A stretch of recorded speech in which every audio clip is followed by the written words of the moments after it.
Hi friends, ఈరోజు ఈ వీడియోలో ఆంధ్రప్రదేశ్లో మహిళలకు ఆడబిడ్డ నిధి పథకం కింద ఒకేసారి 18,000 రూపాయలు లేదా ప్రతి నెల 1,500 రూపాయల ఆర్థిక సహాయం అందించనున్నారనే ప్రచారం జరుగుతుంది.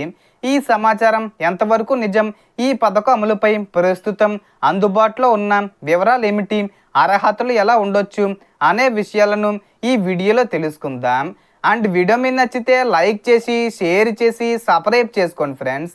సో ఏమాత్రం లేట్ చేయకుండా వీడియోలోకి వెళ్ళిపోద్దాం. సో ముందుగా ఒక విషయం గుర్తుంచుకోండి, ఈ పథకంపై ప్రభుత్వం నుంచి అధికారిక ప్రకటన వెలువడిన తర్వాతే తుది వివరాలు ఖరారవుతాయి. ప్రస్తుతం అందుబాటులో ఉన్న సమాచారం ప్రకారం గతంలో అమలైన వైఎస్ఆర్ చేయూత వంటి సంక్షేమ పథకాల తరహాలోనే కూటమి ప్రభుత్వం ఆడబిడ్డ నిధి పేరుతో మహిళలకు ఆర్థిక సహాయం అందించే అవకాశంపై చర్చ జరుగుతుంది. ఈ పథకాన్ని ప్రతి నెల కాకుండా ఒకేసారి 18,000 రూపాయలు విడుదల చేసే అంశంపై కూడా చర్చ జరుగుతుంది.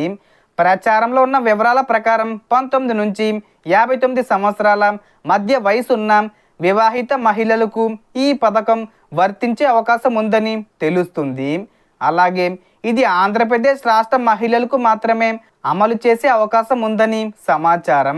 అర్హతల విషయానికి వస్తే smart ration card, Aadhaar card, bank ఖాతాకు ఎన్పిసిఏ లింకు ఉండాలని చెబుతున్నారు.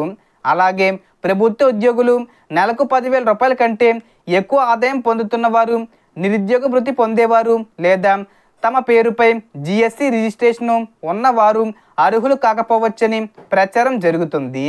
ఉద్యోగం లేకుండా ఇంట్లో ఉన్న అర్హులైన మహిళలకు ఈ పథకం ద్వారా ప్రయోజనం కలిగే అవకాశం ఉందని సమాచారం. అలాగే ఆగస్టు 15వ తేదీ వచ్చేలోపు ఈ పథకానికి సంబంధించి ప్రకటన వచ్చే అవకాశం ఉందని చెబుతున్నప్పటికీ దీనిపై అధికారిక ప్రకటన కోసం వేచి చూడడం మంచిది. సో దీనికి సంబంధించి ఏ చిన్న ఇన్ఫర్మేషన్ వచ్చినా నేను వీడియో చేసి పోస్ట్ చేస్తాను. ఆ యొక్క అప్డేట్స్ మీరు మిస్ కాకుండా ఉండాలంటే వెంటనే మన ఛానల్ని సబ్స్క్రైబ్ చేసుకోండి. సో మొత్తం ఇన్ఫర్మేషన్ ఇది ఫ్రెండ్స్. మీకు ఈ వీడియో నచ్చితే లైక్ చేయండి, షేర్ చేయండి అండ్ సబ్స్క్రైబ్ చేసుకోండి.